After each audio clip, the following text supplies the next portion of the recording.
These are the top 5 wrestling takedowns for jiu-jitsu. Before we get into it, I want to introduce my special guest, Ryan Juliano. He has a killer jiu-jitsu YouTube channel. I'll put the link right in the description. Make sure you click that, give him a follow, and watch his content.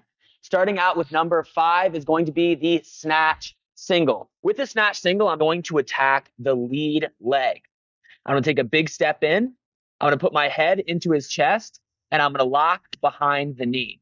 So take a step in, my head hits him into the chest, my hands lock behind the knee, and I continue to drive into him as I lift the leg up into my armpit. With this attack, you can go on either armpit, so I can step in, lock, and I can drive in and pick it up into the other armpit as well. There's just going to be different finishes based on which side you pick the leg up in. Here's the takedown all the way through. I step, drive in, pick the leg up, add a little sweep, and cover on top. The first category that I rank is risk. I put this as the 5th riskiest move because when you're attacking the legs, you're bending over your posture.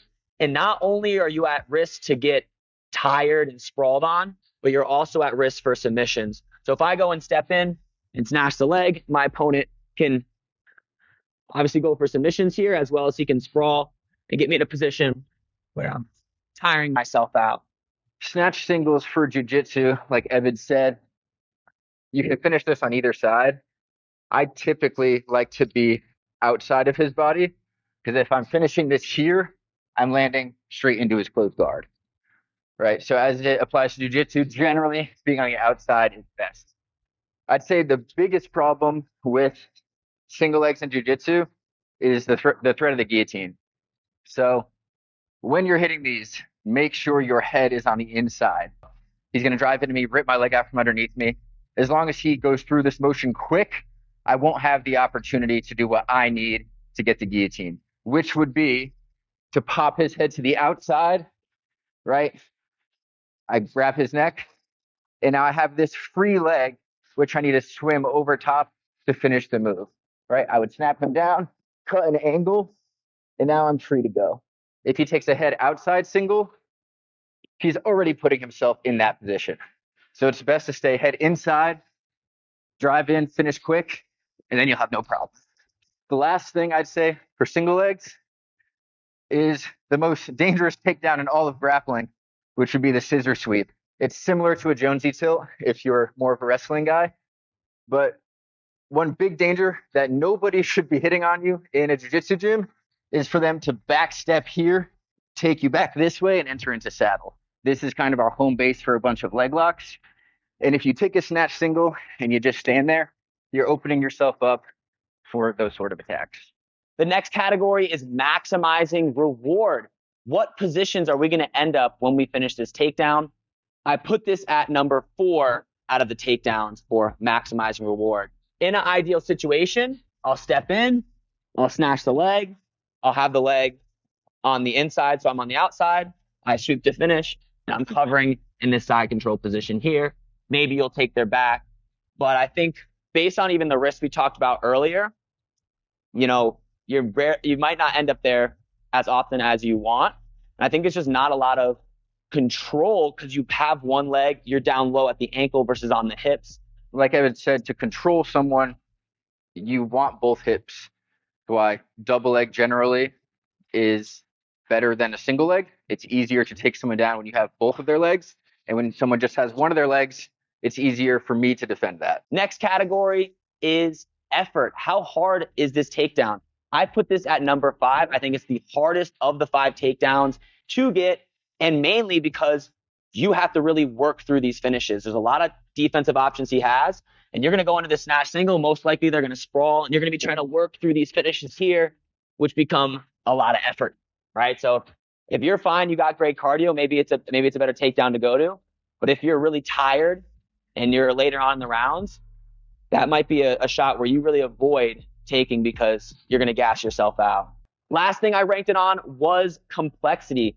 I put this at a number 2 on complexity. Again, all we're doing is just stepping in, grabbing the leg, and sweeping, right? Like how more simple can you make it? Grab, pick up, trip, and cover. For all of these takedowns we're going over, keep in mind that because of the difference in rule sets between wrestling and jiu-jitsu, the dynamic is slightly different. So Ebed taking me down in wrestling with a sweep single, I'm going here, right? I am not going to submit him from this position. But in jiu-jitsu, a lot of guys, especially if they don't like wrestling, will get taken down here and say, okay, no problem, right? And now you're dealing with a lot more submission threats. Takedown number 4, the foot sweep. This is, I would say, complex, which we'll talk about a little later. And there's a lot of variety with the foot sweep. I'm just going to show you guys one. It's called Dayashi Harai. I'm just going to take my back foot, sweep it through, and I'm going to pull down on the head and arm.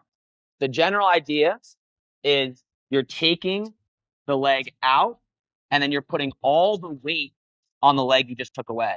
So if I sweep the leg out and I put all his weight where his foot used to be, so he falls down. So the upper body is pulling down, the lower body is sweeping through.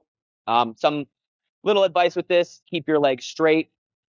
Some other advice, especially if you're doing bare feet like jiu-jitsu, you want to catch them with the bottom of your foot if possible. If you hit them with your toes, you can get injured, kind of like break your toe. First thing is minimizing risk. I put this at 3 for the takedowns. My main reasoning behind the risk is because you're bringing your legs into it, you're just at a risk of them grabbing your leg, okay? So if I'm here and, I go to sweep their foot, they have an opportunity to snatch my leg to that snatch single we talked about earlier. So there's a little bit of risk of them going for a takedown when you sweep. Now, there's certain things you can do to minimize that risk. Like you can do foot sweeps from an underhook, which become more difficult for him to attack my legs, or that slide by that Ryan was talking about earlier. There's not much of a risk of me diving on a leg there. Probably the biggest risk with foot sweeps in jiu-jitsu, and with the caveat, like there isn't big ones because this is really common in jiu-jitsu for a reason, because you aren't committing your neck, right? It's like, as far as takedown goes, it's pretty low risk. If he foot sweeps me right and I get to the ground, this is where a lot of guys like to play, right? This is where I can now start attacking his legs, right? And things can get ugly for him. The riskiest part of a foot sweep for him is once he gets me to the ground, covering me appropriately. If he only grabs one leg, like with the single leg, there's triangles. If he grabs both legs, he's safe. But in wrestling, you just got to grab both ankles. You got to take down. In jiu-jitsu, the guy's going to lay on his back.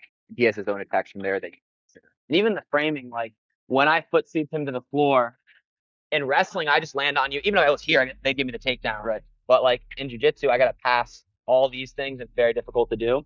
And one thing that I've happened to me actually in wrestling, and I've seen it happen sometimes in jiu-jitsu, is where you slip. Like you commit so much to the foot sweep that you fall yourself. Yeah, totally. And I've definitely seen that happen a couple times in jiu-jitsu as well. Now, going along with what we just talked about, I put this at number 5 for maximizing reward, because I don't think there's as much reward once you finish this takedown. Just what we talked about earlier, when you sweep them to the mat, now you got to pass their guard most of the time. You're not in a position to submit, really. So I think a lot of times, like, there might be not as much scoring off of this foot sweep right away. When you hit the foot sweep, to get the takedown, you then need to cover the hips or cover the body. Ebig can hit me with a beautiful foot sweep. I can guess, and he's got nothing, right? Yeah. So I'd say that is the why the foot sweep isn't super high reward. And we're talking about this one specifically. There are other foot sweeps that might put you in a better position. Like there's Satsai here where I go double overs and I trip on the outside there. Inside trip is kind of weird because you end up in the guard.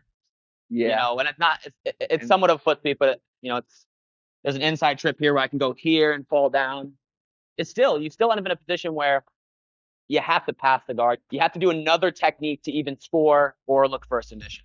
Now, I ranked as number 1 as far as minimizing effort. It is the most effortless move. Once you hit it right, you are not running through a double leg or trying to finish that single. I don't know if you feel the same about that. Totally. Yeah. So as far as effort, I put this as the least effort move. When you hit this nice, there's really just like, it's your foot sweeping up.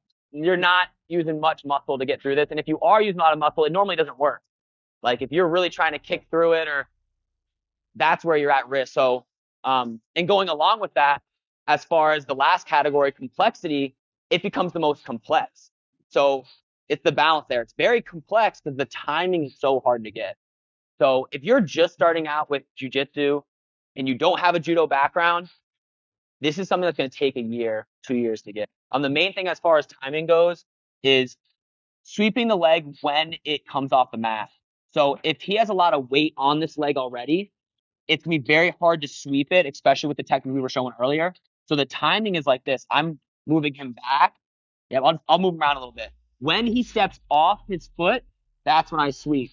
So when he's going backwards and rolling off his heel, that's when you sweep because the leg is super, super light. So it's very hard. Like as you saw, like I tried to do in the first 3 seconds, it was like, nah, I wasn't really there. It takes time. It takes a lot of practice. Takedown number 3, the blast double leg. I specifically say the blast double leg because I think it's even a better technique than a double where your head's on the outside because that's a little more risky. I think both are great techniques, but it takes a little more skill to be able to finish a traditional double, and I'll show you what I mean by that. Traditional double, your head's on the around the hip, but you're in a little bit more of a risky situation to get submitted. A blast double, your head is going to go right into the middle of his chest. Some people have an indent there, and that's where my forehead goes right through, right? So this is what the technique looks like. I take a big step in, my forehead's aiming up to his chest, and I'm shooting upwards into his chest as my hands go behind his knee. I hit my knee here, and then how I finish is I stand up right to my feet and continue to drive through. Very powerful move. You don't want to stop on your knees. So again, it will look just like this, where I hit my knee, my head comes up, like posture up here, and then I run through it as I pull the knees into my chest. As far as ranking, I rank this a risk, but it's at number 4. So out of all the 5 techniques we saw today, this risk is number 4. Similar to the snatch single, you're going to have to deal with this sprawl. So the sweep, foot sweep, you don't have to deal with the sprawl. So the techniques we're going to show later, which you got to stay to the end to see. But the double leg and the single leg, you're going to be put in a position where you might be caught in a sprawl. Putting your head in the chest, like a blast double, does make it a little less risky. I think the blast double itself, if you're disciplined with your position, there's pretty much no hard counter in jiu-jitsu. Maybe other than you running through me so fast that I'm like down on my back, roll you through, and now I'm entering into your legs. Yeah. Think like Jesse Delgado and Nashon Garrett, like one of the best NCAA finals matches ever. If you've never seen that, especially jiu-jitsu guys, definitely check that out. Like sometimes you run through a blast double so hard that your momentum works against you, and a guy can kind of elevate. In the case of Jesse, he was just going to funk rolls over and over again. And a funk roll in jiu-jitsu can be like attacks. Just the blast double, like his head here running through me, I don't have submissions unless I pop his head to the outside. If I sprawl on him and he pops his head to the outside and starts finishing the double, like if his posture's up here, it's good. He's strong and he's turning into me. I'm not going to be able to guillotine him. But if he goes kind of half effort with it and is just lazily there, like I'm going to take that all day. Now, as far as maximizing reward, I put this at 3. My main reasoning behind this is that when you finish this blast double, you end up in a pretty good position, would you say? Like if you can clear the legs, but there are some, like they can play from that guard position a little bit from there, or it's so powerful that I think the more powerful a move is, sometimes it lacks control. The blast double with your head in the center is great for avoiding submissions, but maybe as I'm finishing this blast double, I do, as I'm driving through, I'm looking to clear the legs to the outside so that, I'm in a position where I can score that takedown. 2 more categories that I rank this in. As far as effort, I think this can be a high effort move. It's very explosive.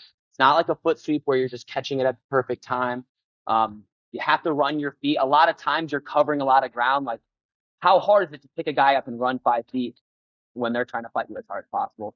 So I think it is a higher effort move. I put it at number 4.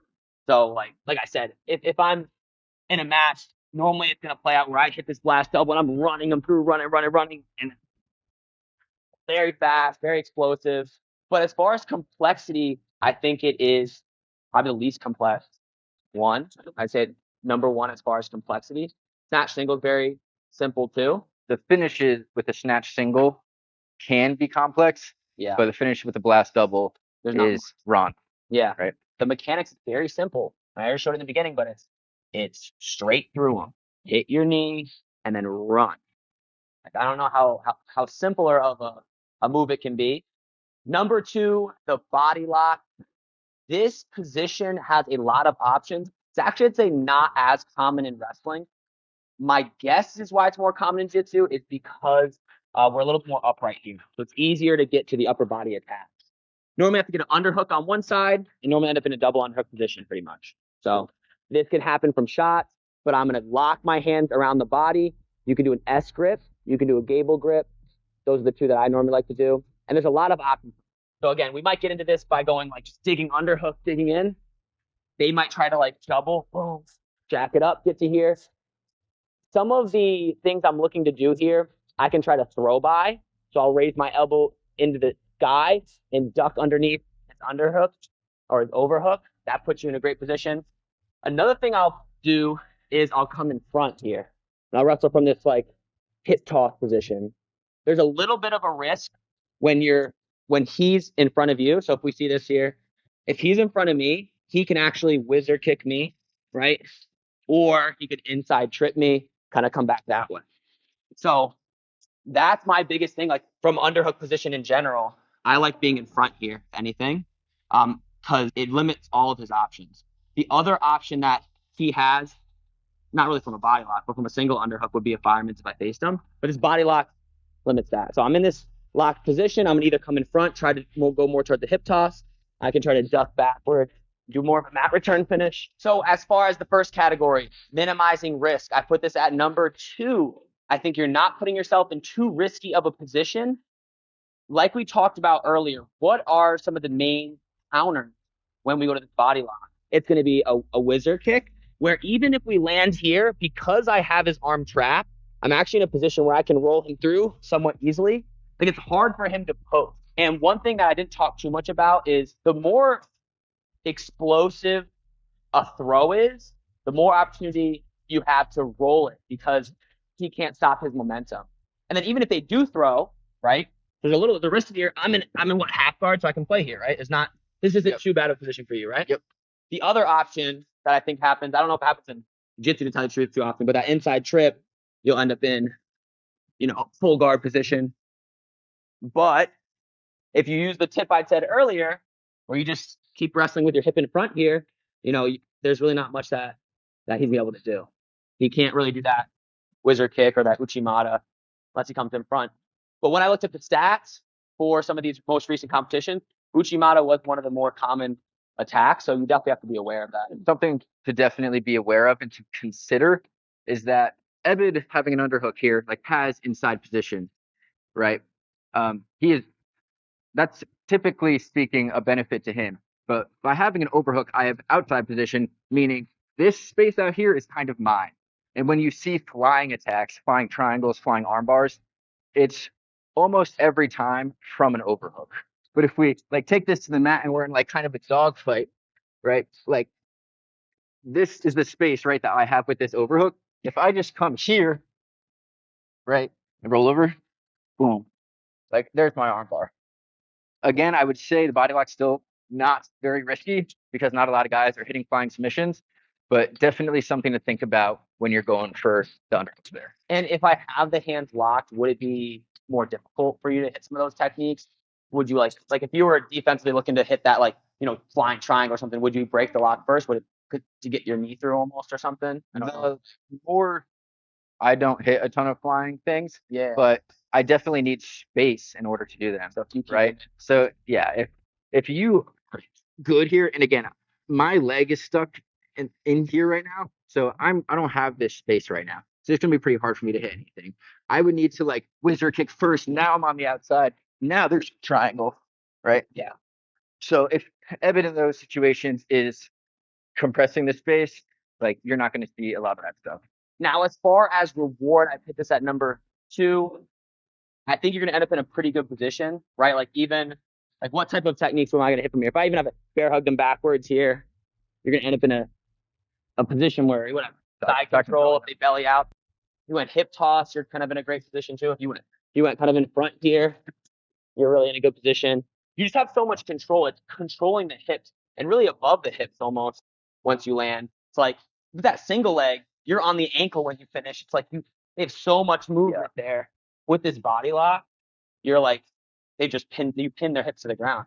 So So much of jujitsu and passing and working your way towards a submission is establishing upper body connection on the mat.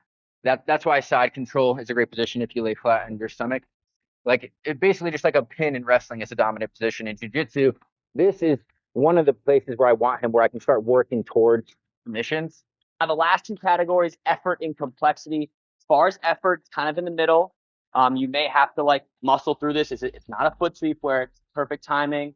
And there's some effort you're gonna have to do. Even you see people probably lift people right through that. So I put that at number 3. And then as far as complexity, I actually have it as the 4th most complex move. So that's kind of why it's not the number 1 position. Because look at how we just talked about this position where, I can go in front, I can go behind. He has wizard kicks. He has some flying submissions. So there's some complexity of this position. The number 1 takedown in jiu-jitsu, and I don't think a lot of people may consider this a takedown. I think a lot of times when people look at the stats, they're not even considering this because it's more of like a defensive kind of takedown in position, but it's the front headlock. And actually in wrestling, it is probably the number 1 takedown as well, to go behind in wrestling. As far as offensively, there's a couple different ways to go about it. You're going to have to build up pressure. I think most of the time you're going to have to add a fake because they're postured up a little more in jiu-jitsu versus wrestling. Like wrestling, sometimes you can just snap them underneath of you and get this front headlock position. But I think jiu-jitsu, a lot of time you might have to hit that leg attack and then pull underneath. Once you get to their chin, their tricep, there are different locks, but we'll just keep it to this one. We pull them down to the mat, and then we'll wrestle them from this position. As far as risk goes, or I rank as number 1 risk category, because what are they going to do from that position, right? So once you get somebody here, I mean, I think as far as wrestling goes, they're going to grab your tricep here. They're going to grab here, and pretty much all their techniques are circling out and getting behind there. Like, I know what he's going to do. As far as reward, I think it puts you in a great position. I put it as number 1 as far as reward because you're in a position right to submit, right? So with this front headlock position, I think because of we got guillotine and then the anaconda and then the 5-finger choke, right? There's like other Darce. Yeah, there's a lot of options there as far as submission. So I think like, dude, the reward there, highest reward, lowest risk. That's why I kind of have it at that number 1 position. As far as effort, I put it as number 2. It's not as least effort as a foot sweep, but it's pretty low effort. And even if you miss it, so like say I fake and I try to pull him down, it's not really there. Not really a big issue with that. And a lot of times they might put you right in there, right? If he goes for his double leg, boom. I mean, what's the effort? Sprawling your leg back. And then the last category I ranked it at is number 3 for complexity. I think it falls kind of in the middle. It's not very complex to necessarily like snap them underneath, but I think there's not much risk. But okay, do you know those submissions very well? And if you're going for a go behind, that's hard. Go behind's probably hard because they can sit right to guard. But yeah, those are my rankings. If you want to see some more jiu-jitsu content, head over to Ryan's channel, link in the description. And if you want to join my free online wrestling academy, I'll put that link in the description as well. See you guys in the next video.